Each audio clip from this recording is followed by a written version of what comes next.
हे भगवान शिव, हे प्रकृति के राजा, हे पालनहार, यदि आपके इस भक्त से कोई गलती हो जाए तो क्षमा करना। हम सब आपकी ही संतान हैं। भगवान शिव को लाइक जरूर करें। सावन की हार्दिक शुभकामनाएं। दोस्तों, सावन के महीने का हर एक समय, हर एक दिन बहुत ही शुभ और मंगलकारी माना जाता है। सावन का हर एक दिन उतना ही पवित्र माना जाता है जितना कि पवित्र गंगा मां, पवित्र गंगा जल।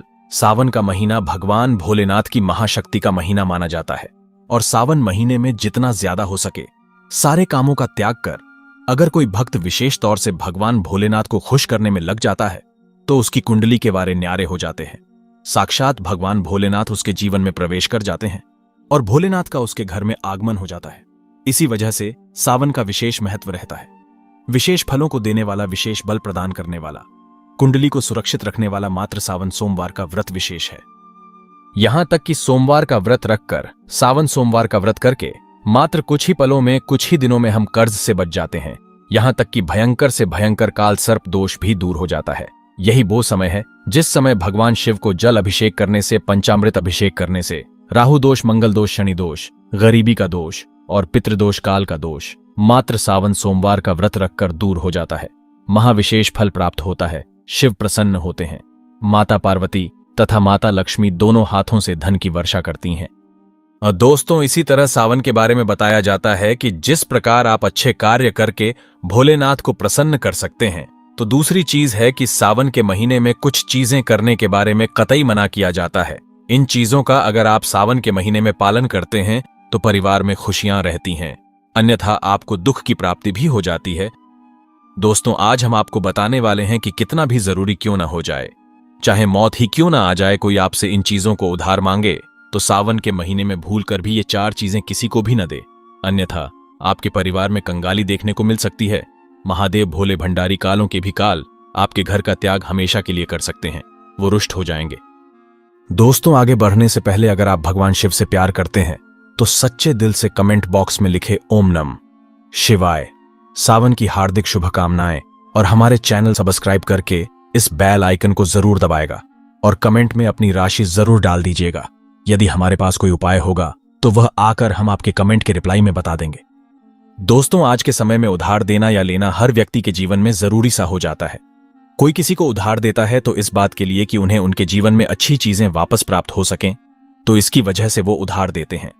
तो कुछ व्यक्ति सामाजिक सरोकार निभाने के लिए उधार देते हैं। लेकिन दोस्तों, क्या आप जानते हैं सावन के महीने में अगर आप ऐसा करते हैं तो आपके जीवन में कंगाली विद्यमान हो जाती है, घर में क्लेश बढ़ जाते हैं। कम से कम सावन के महीने में तो ऐसा ना करें। दोस्तों, बात करते हैं सबसे पहली चीज की सावन के महीने में सबसे पहली चीज तो यह है कि भोलेनाथ से जुड़ी किसी भी प्रकार की कोई चीज आप किसी भी व्यक्ति को उधार न दें। जैसे कि भोलेनाथ से जुड़ा किसी भी प्रकार का फल, भोलेनाथ से जुड़ा किसी भी प्रकार का वस्त्र और भोलेनाथ से जुड़ी पूजा की सामग्री आप भूलकर भी किसी को उधार या दान के तौर पर भी न दें, क्योंकि माना जाता है कि अगर आप इस प्रकार की सामग्री दूसरे व्यक्ति को देते हैं तो आपके घर से भोलेनाथ दूसरों के घर चले जाते हैं और आपको वो नहीं प्राप्त हो पाता जो भोलेनाथ आपके लिए करने वाले थे। तो सबसे पहले आपको इस बात का ध्यान जरूर रखना चाहिए। दोस्तों, इसी तरह सावन का महीना धन प्राप्ति का महीना भी माना जाता है। भोलेनाथ साक्षात आपके घर के अंदर आगमन करने के लिए आते हैं, तो इस बात का आपको ध्यान जरूर रखना चाहिए कि सावन के महीने में भूलकर भी कोई व्यक्ति आपसे धन उधार मांगने के लिए आता है, थोड़ा बहुत भी पैसा लेने के लिए आता है, तो आपको उसे उधार पैसा नहीं देना चाहिए और सावन में आपको किसी अन्य व्यक्ति से उधार भी नहीं लेना चाहिए। ऐसी मान्यता है कि सावन के महीने में आप उधार देते हैं या लेते हैं तो वो धन कभी भी लौटकर नहीं आता, बल्कि इस समय धन देने वाला और लेने वाला दोनों कर्ज में डूब जाते हैं। दोस्तों, सावन का महीना भगवान भोलेनाथ को दूध अभिषेक करने का, भगवान भोलेनाथ को दही अभिषेक करने का महीना माना जाता है और भगवान को सफेद चीजें चढ़ाई जाती हैं। दोस्तों, इस बात का ध्यान रखें, सावन के महीने में अगर भोलेनाथ को चढ़ाने के अलावा कोई व्यक्ति सुबह सुबह के समय आपसे दूध, दही, छाछ या फिर संध्या काल के समय में उधार मांगने के लिए या ऐसे ही मांगने के लिए आ जाता है, तो आपको भूलकर भी किसी अन्य व्यक्ति को नहीं देना चाहिए।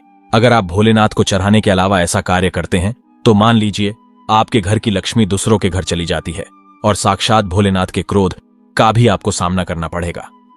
दोस्तों, अगर आप किसी व्यक्ति को गिफ्ट देना चाहते हैं या फिर गिफ्ट के तौर पर कुछ चीजें देना चाहते हैं तो सावन के महीने में भूलकर भी आपको किसी को भी अपनी पहनने वाली घड़ी या फिर बाजार से नई घड़ी खरीदकर आपको नहीं देनी चाहिए। क्योंकि हर व्यक्ति के साथ उसका समय अच्छा या बुरा चलता रहता है। आपको घड़ी किसी से लेने भी नहीं चाहिए। अगर किसी व्यक्ति का समय अच्छा है या आपका भी समय अच्छा चल रहा है और अगर आप किसी अन्य व्यक्ति को अपना समय दे देते हैं तो आपको आने वाले समय के अंदर अच्छे परिणाम देखने को नहीं मिलते। इस बात का आपको जरूर ध्यान रखना चाहिए। दोस्तों, सावन के पवित्र महीने में कुछ चीजें ऐसी होती हैं जो आपके घर की सुख समृद्धि से जुड़ी होती है, तो ऐसे में वो चीजें किसी भी व्यक्ति को उधार नहीं देनी चाहिए, वो भी संध्या काल होने के बाद। जैसे कि कोई आपसे लहसुन, प्याज, दूध, दही तथा उधार पैसे भी मांगने के लिए आता है तो जब सूर्य उदय होता है, सावन के समय सुबह सुबह या फिर सूर्यास्त हो जाता है, तब ऐसे में इन दोनों समय में आपको घर की समृद्धि दूसरों को भूल कर भी नहीं देनी चाहिए। माना जाता है कि अगर आप ऐसा करते हैं तो आपके घर की सुख समृद्धि तथा माता लक्ष्मी दूसरों के घर चली जाती है और आपको उसका अच्छा परिणाम देखने को नहीं मिलता। दोस्तों, सावन के पवित्र महीने में आपको उन बातों का ध्यान जरूर रखना चाहिए जो दान पुण्य से जुड़ी होती है। दान पुण्य करना हिंदुस्तान की परंपरा रही है। हर व्यक्ति दान पुण्य करके सावन के पवित्र महीने का लाभ उठाता है।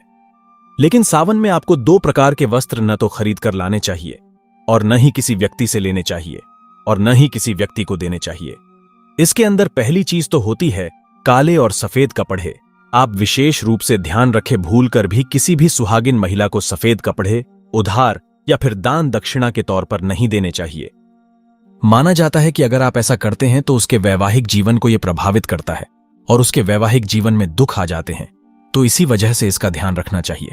दोस्तों, विशेष तौर पर काले कपड़े आप किसी को भी दान के तौर पर या उधार के तौर पर सावन के महीने में नहीं देनी चाहिए। ऐसी मान्यता है कि अगर आप ऐसा करते हैं तो सामने वाले व्यक्ति के जीवन में कंगाली आ जाती है और देने वाले व्यक्ति के जीवन में राहु दोष लग जाता है और साक्षात भोलेनाथ उस व्यक्ति से क्रोधित होने लगते हैं। तो इस बात का आपको जरूर ध्यान रखना चाहिए। दोस्तों, महिलाओं की आदत होती है कि जब रसोई के अंदर किसी प्रकार का सामान कम या ज्यादा होता है तो अपने आस पड़ोस में मांगने के लिए आ जाती हैं। तेल, घी या फिर अपने घर की हल्दी, ये तीनों चीजें सौभाग्य का प्रतीक मानी जाती हैं। जिस घर में ये चीजें होती हैं, माना जाता है कि सावन के महीने के बाद उसके घर में सुख समृद्धि बनी रहती है। तो सावन के महीने में अपने घर से किसी को भी भूल कर भी इस प्रकार की चीजें आपको उधार न तो देनी चाहिए और न ही लेनी चाहिए। अगर आप ये गलती करते हैं तो देखते ही देखते आपके परिवार पर दुखद परिणाम देखने को मिल सकते हैं और आपके घर की सुख समृद्धि दूसरों के घर चली जाती है। दोस्तों, सावन के महीने में बासी रोटी दान नहीं करनी चाहिए, न ही किसी जानवर को खिलानी चाहिए। बासी रोटी हमेशा बासी ही कहलाती है। इसीलिए अगर आप भोले बाबा की कृपा पाना चाहते हैं तो ऐसे में ताजी रोटी तथा ताजे बने चावल ही खिलाने चाहिए। इससे भगवान भोलेनाथ बहुत खुश होते हैं। दोस्तों, सावन के महीने में अगर आप किसी व्यक्ति को दान देने की सोच रहे हैं तो आप नए कपड़े दे सकते हैं, लेकिन ध्यान रखें काले और सफेद कपड़े न दे। जो आपके अपने पहने हुए और अपने पुराने कपड़े भूलकर भी किसी को भी दान के तौर पर या फिर पहने हुए कपड़े किसी को भी ऐसे ही नहीं देने चाहिए। ये माना जाता है कि अगर आप अपने पहने हुए कपड़े किसी अन्य व्यक्ति को देते हैं तो याद रखिए, आपके पहने हुए कपड़ों के साथ आपकी समृद्धि जुड़ी हुई होती है। अगर वो दूसरों के घर चली जाती है तो आपको कंगाली या फिर इस प्रकार की चीजों का सामना करना पड़ता है जो आपके परिवार के लिए अच्छी नहीं होती है। तो हमेशा इस बात का ध्यान रखें, अपने पहने हुए कपड़े कभी किसी को न दे। आप चाहे तो सावन में बाजार से नए कपड़े खरीदकर दान दे सकते हैं। दोस्तों, सावन का महीना सुहाग के लिए विशेष माना जाता है, तो किसी भी सुहागिन महिला की माता लक्ष्मी से जुड़ी चीजें आती हैं जो सुख समृद्धि को बढ़ाती है और यही चीजें मां लक्ष्मी को आमंत्रित करने का कार्य करती हैं। तो ऐसी चीजों से जुड़ी हुई कोई भी वस्तु आपको किसी भी महिला को नहीं देनी चाहिए। सुहागिन महिलाएं विशेष तौर से ध्यान रखें कि अपने माथे पर लगाने वाला सिंदूर तथा गले में धारण करने वाला मंगलसूत्र और तीसरी चीज अपने पैरों में पहनने वाली पायल और चौथी चीज पैरों का बिछुआ और चूड़ियां सुहाग का प्रतीक मानी जाती हैं। दोस्तों, ये 5 चीजें किसी भी सुहागिन महिलाओं को भूल कर भी, ऐसे ही चाहे आपकी बहन ही क्यों ना हो, पहनने के लिए नहीं देनी चाहिए और न ही किसी अन्य महिला की पहनने के लिए आपको लेनी चाहिए। इस बात का आप ध्यान रखें तो निश्चित तौर पर आपको इसका प्रभाव देखने को मिल जाएगा और देखते ही देखते भोलेनाथ की विशेष कृपा भी आपको देखने को मिल जाएगी। दोस्तों, जो व्यक्ति सावन के महीने में डेली वाले नमक को दान करता है तो उसके वारे न्यारे हो जाते हैं। भगवान भोलेनाथ की कृपा उसके ऊपर सदा बरसती है। सावन में नमक का दान हर हाल में आपको करना चाहिए। अगर आपको सुख समृद्धि की इच्छा है, भगवान भोलेनाथ की असीम कृपा पाना है, तो सावन में नमक का दान करना ना भूलें। नमक का दान करने से पहले उसमें दक्षिणा अवश्य डाले तथा थोड़े चावल भी दान करे। नमक का दान सर्वश्रेष्ठ माना जाता है। आप रातों रात अपना भाग्य बदल सकते हैं।